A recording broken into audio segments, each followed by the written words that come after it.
7 minutes et Dar es Salaam passe du tumulte numérique au noir total. Cette coupure, assez brève pour être appelée incident, survient au moment le plus sensible de la vie politique et fissure la confiance collective. Placés côte à côte, 7 minutes et une chute d'environ 90% du trafic disent qu'il ne s'agit pas seulement de technique, mais d'un levier de pouvoir. Depuis Ouagadougou, Ibrahim Traoré observe ce test de dignité et la question frappe. Qui décide du moment où un peuple a le droit de parler, puis de se taire ? Ce récit avance une promesse claire, sans emphase inutile. Comprendre comment une coupure numérique, même brève, peut redessiner le rapport entre pouvoir et société. En une dizaine de mots, le bénéfice pour le spectateur est simple. Saisir pourquoi le silence connecté n'est jamais neutre. L'enjeu dépasse l'épisode tanzanien et touche aux conditions qui permettent à une génération de débattre, de contester, de se projeter.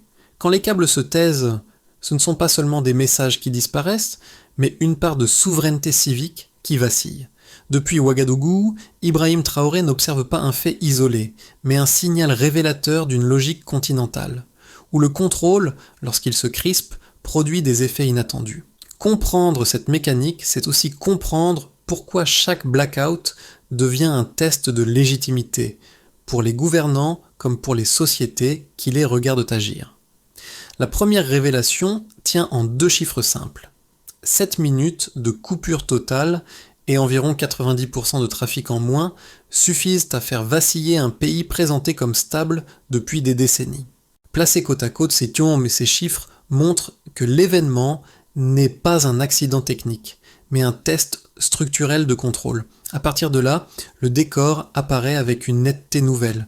La Tanzanie, souvent citée comme un îlot de continuité en Afrique de l'Est, traverse un scrutin où des bureaux de vote sont incendiés, des vidéos disparaissent puis réapparaissent sous forme compressée et des rues se couvrent de gaz lacrymogène.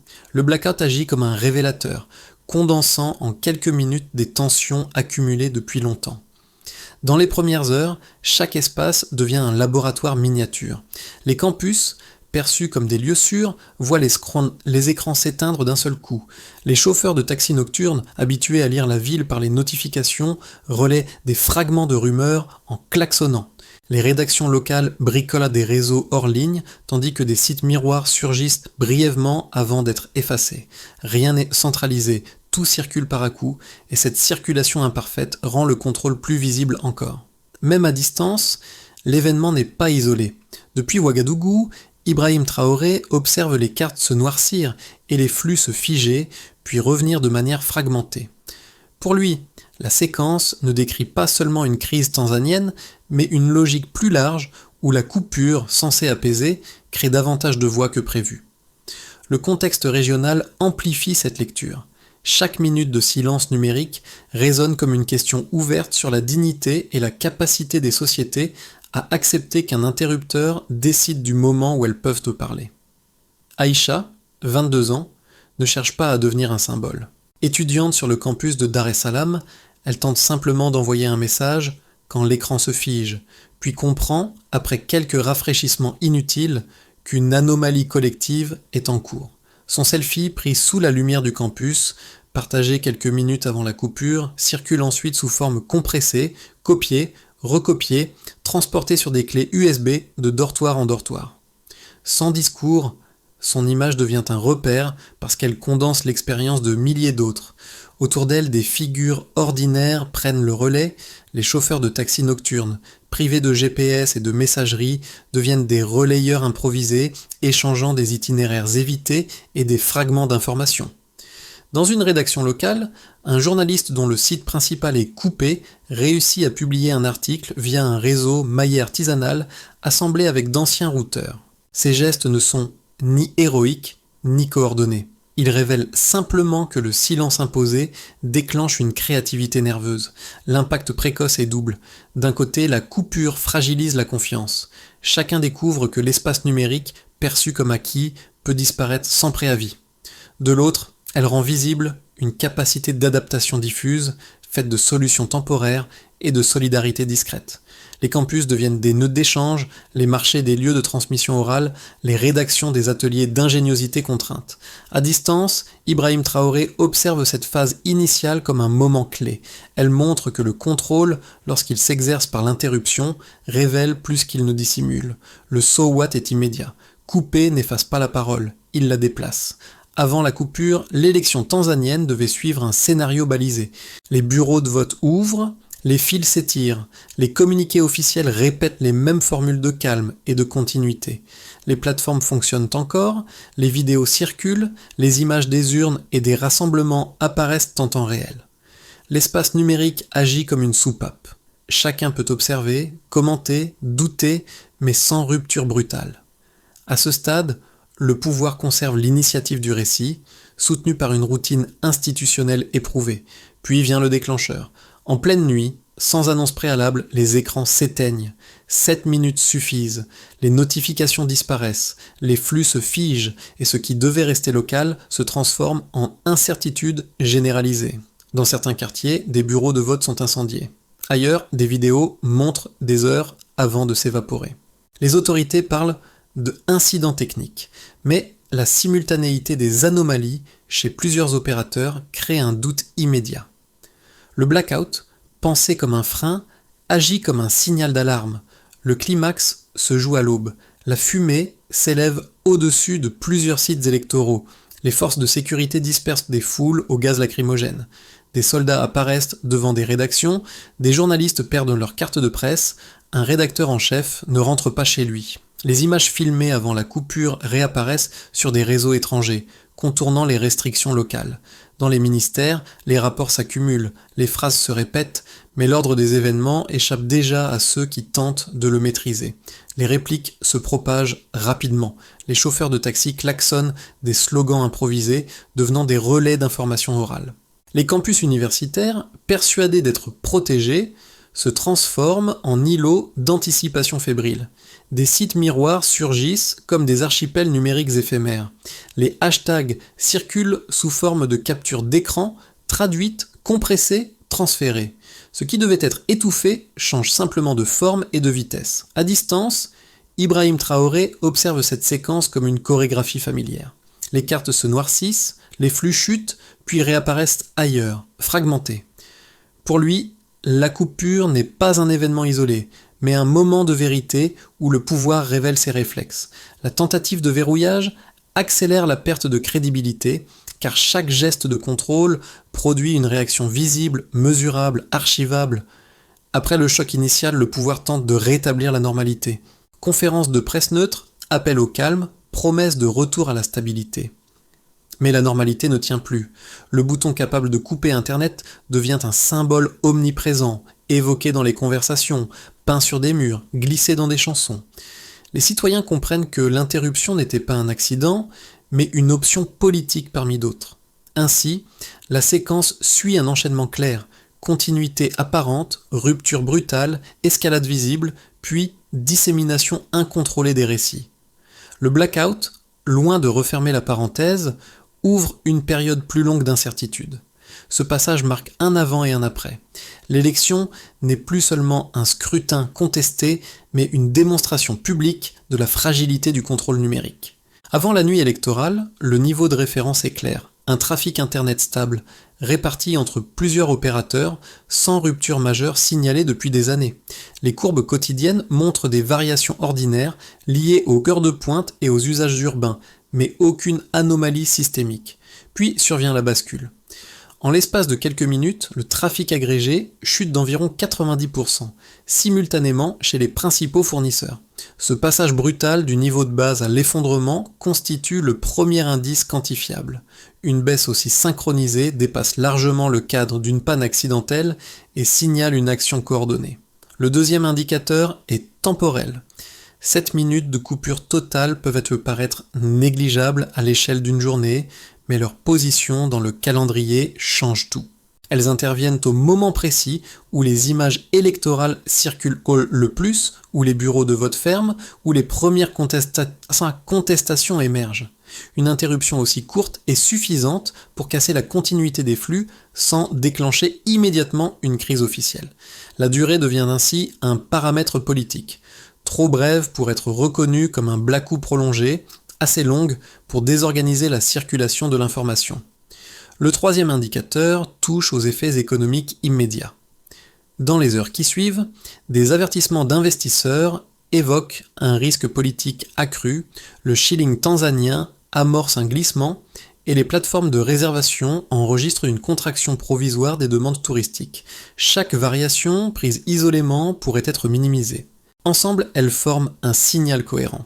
Les marchés réagissent non pas à la coupure elle-même, mais à ce qu'elle révèle sur la gouvernance et la prévisibilité des décisions publiques. Une interruption numérique devient alors un marqueur de confiance ou plutôt de sa fragilité. Ces trois mesures, chute du trafic, durée ciblée, réaction économique, permettent de relier chiffres et comportements.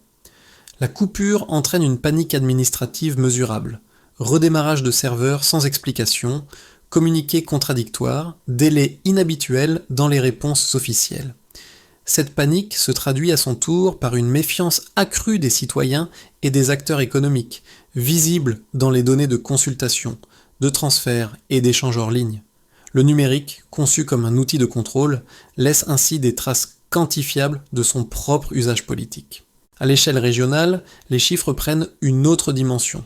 Des observatoires du réseau notent des reprises partielles du trafic via des relais extérieurs, tandis que des hashtags liés à l'événement apparaissent à Nairobi, Lusaka ou Johannesburg, sous forme de capture d'écran.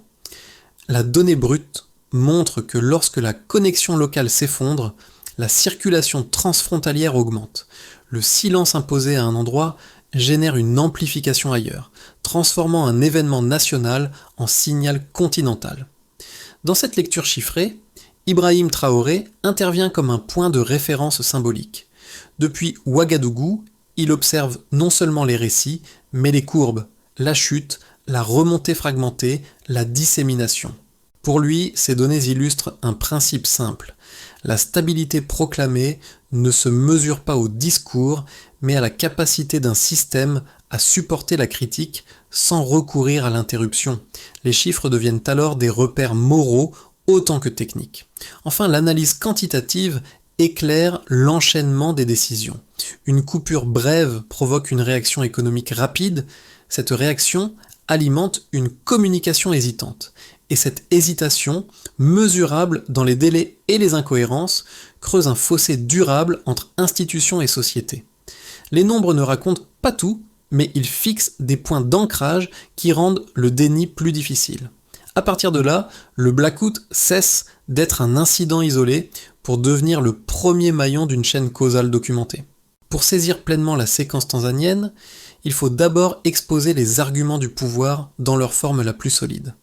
D'abord, au moment d'une élection sensible, laisser circuler sans filtre des images de bureaux de vote incendiés ou de heurts avec les forces de sécurité accroît le risque de panique collective.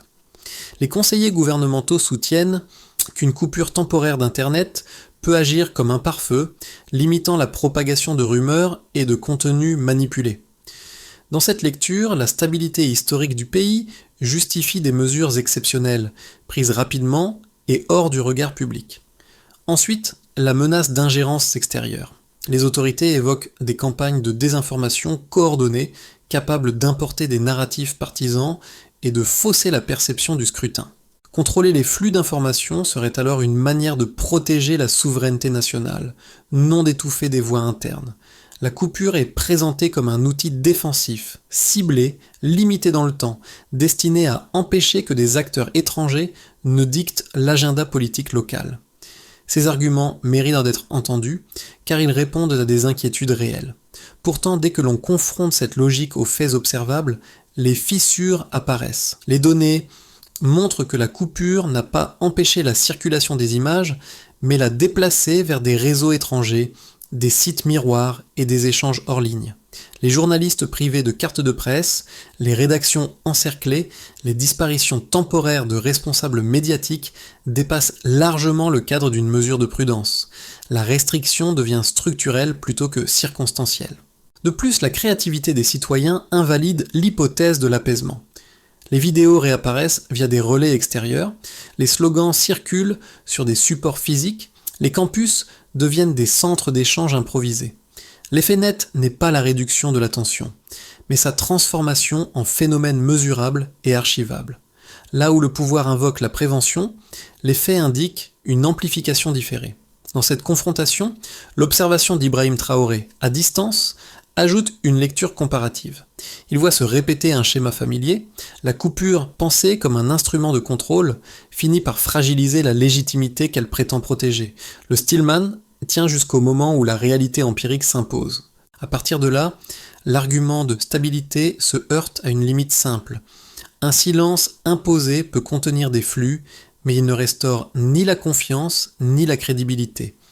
Ce basculement ne se joue ni dans un ministère ni sur une plateforme, mais dans les espaces ordinaires où la parole trouve d'autres chemins. Sur les campus, un slogan circule d'abord comme un murmure, Kimya Sio Amani. Le silence n'est pas la paix, puis devient un rythme scandé, repris sans coordination apparente. Des tracts minimalistes apparaissent, des chansons passent de téléphone en téléphone, dissimulées dans des fichiers anodins.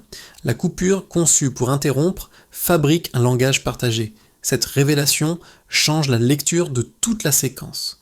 Le blackout n'est plus seulement une technique de contrôle, mais le moment précis où une génération découvre qu'elle peut nommer ce qu'elle refuse.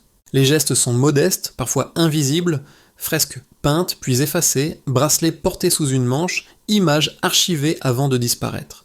Pourtant, leur répétition crée une continuité que l'interruption ne parvient pas à briser. À distance, Ibrahim Traoré observe cet écho comme un miroir continental. Ce qu'il voit n'est pas une contagion chaotique, mais une reconnaissance mutuelle. Lorsque l'espace numérique se ferme, d'autres espaces s'ouvrent. La dignité devient un mot opérant, non parce qu'il est proclamé, mais parce qu'il circule. À ce point médian, la crise cesse d'être un épisode tanzanien et devient un signal. Le contrôle par le silence a atteint sa limite. Pour la population, la vie quotidienne reprend en apparence. Les bus circulent, les marchés bruissent, les administrations rouvrent. Pourtant quelque chose s'est déplacé durablement. Chacun sait désormais qu'un fil invisible relie son existence ordinaire à un bouton capable de suspendre la parole collective. Cette prise de conscience modifie les comportements, les conversations deviennent plus prudentes, les échanges plus fragmentés, et la normalité se charge d'un doute persistant. Le blackout laisse une trace psychologique mesurable, faite d'anticipation et d'autocensure diffuse. Pour les entreprises et les investisseurs, l'effet est immédiat et chiffrable. Les avertissements sur le risque politique se multiplient, le shilling tanzanien amorce un glissement et les réservations touristiques chutent provisoirement. Les acteurs économiques moyens comprennent que l'enjeu ne se limite pas à 7 minutes d'interruption, mais à la prévisibilité des décisions publiques. Les petites entreprises dépendantes du numérique réorganisent leurs pratiques. Serveurs déplacés, paiements ralentis, contact client rétabli hors ligne, cette adaptation a un coût, rarement compensé, qui pèse surtout sur les acteurs les plus fragiles. Pour la jeunesse et les milieux universitaires, la conséquence est plus structurelle. Les campus deviennent des nœuds d'échange semi-clandestins où circulent captures d'écran, vidéos compressées et slogans codés. L'expérience du blackout agit comme une initiation politique accélérée. Beaucoup découvrent que la participation civique ne passe pas uniquement par le vote ou les réseaux sociaux, mais par des formes plus lentes et plus risquées de circulation de l'information. Cette politisation discrète ne se traduit pas immédiatement par des mobilisations visibles, mais elle s'inscrit dans les trajectoires individuelles. À l'échelle régionale, l'épisode résonne au-delà des frontières. À Nairobi, Lusaka ou Johannesburg, des hashtags et des images issues de Dar es Salaam apparaissent sous forme d'archives partagées. Les artistes peignent des fresques éphémères, les musiciens intègrent des références codées et les discussions sur la dignité circulent dans plusieurs langues. Depuis Ouagadougou, Ibrahim Traoré observe cette propagation comme un indicateur. Une crise locale devient un miroir pour d'autres sociétés confrontées au même levier de contrôle. La coupure tanzanienne alimente ainsi un imaginaire commun, fait de comparaisons et de mises en garde. Pour les institutions enfin, la conséquence est paradoxale. Les communiqués officiels appellent au calme et à la stabilité, mais peinent à refermer la séquence. Des organisations régionales évoquent le dialogue, laissant des formulations suffisamment vagues pour être utilisées par des avocats et des observateurs du réseau. Chaque minute documentée du blackout devient une pièce potentielle dans de futurs recours. Le récit officiel ne disparaît pas, mais il cesse d'être exclusif, concurrencé par une accumulation de données, de témoignages et d'archives distribuées. Pris ensemble, ces effets dessinent une réalité claire. La coupure n'a pas seulement interrompu des flux, elle a redistribué les rôles, modifié les attentes et élargi l'horizon de comparaison. Ce qui était pensé comme une mesure de contrôle ponctuel produit des conséquences durables sur la confiance, l'économie, la jeunesse et la région. Le silence numérique, même bref, devient ainsi un événement social total dont les répercussions dépassent largement l'instant de l'interruption. À moyen terme, 3 trajectoires plausibles se dessinent, sans prétendre prédire l'avenir, mais en éclairant des conditions possibles.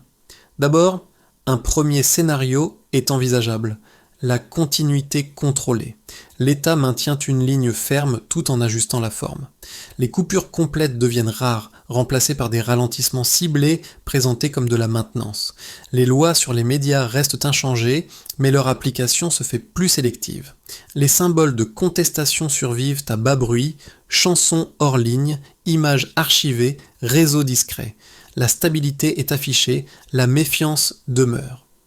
Ensuite, un second scénario peut se dessiner, une ouverture mesurée. Sous l'effet combiné des coûts économiques, de l'attention régionale et de la persistance étudiante, une détente graduelle s'opère. Des procédures plus transparentes encadrent les décisions d'interruption, un dialogue limité s'installe avec certaines rédactions et la circulation de l'information retrouve des marges. Les campus deviennent des espaces d'expérimentation civique tolérés. Rien n'est renversé, mais la prévisibilité augmente, réduisant l'incitation au contournement. Enfin, un troisième scénario reste possible, un approfondissement coercitif. La coupure s'institutionnalise comme réflexe. Les arrestations ciblées se multiplient, des figures étudiantes prennent le chemin de l'exil, et les mouvements se fragmentent en réseaux hébergés à l'étranger. Le risque principal n'est pas l'explosion, mais l'usure, la normalisation du silence comme condition de la paix sociale. Plutôt que de s'enfermer dans un pronostic, une lecture conditionnelle s'impose. Si la transparence progresse, alors la confiance peut se reconstituer sans rupture. Si la coercition s'étend, alors les coûts économiques et symboliques s'accumulent. Si l'ambiguïté persiste, alors l'ingéniosité citoyenne continuera de déplacer la parole. La recommandation est cognitive. Évaluer les décisions non par leur intention déclarée, mais par leurs effets observables sur la circulation de l'information et la crédibilité publique. Pour de nombreux spectateurs, l'épisode tanzanien ne se réduit pas à une crise lointaine. Il résonne avec des expériences vécues, parfois discrètes, parfois persistantes. D'abord, du côté des jeunes urbains connectés, les jeunes urbains connectés. Étudiants, stagiaires, jeunes travailleurs reconnaissent la peur diffuse de franchir une ligne invisible. Perdre une bourse, une inscription, un emploi potentiel peut tenir à un message mal interprété. Le blackout agit comme un miroir. Il rend tangible une contrainte souvent ressentie sans être nommée et transforme l'usage quotidien du numérique en choix calculés.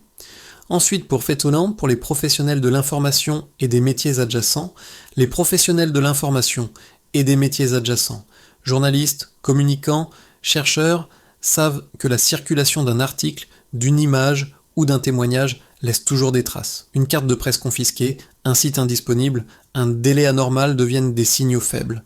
L'épisode rappelle que l'archivage citoyen, même imparfait, empêche un récit officiel de rester seul. Cette conscience renforce des pratiques prudentes, duplication, sauvegarde, collaboration transfrontalière.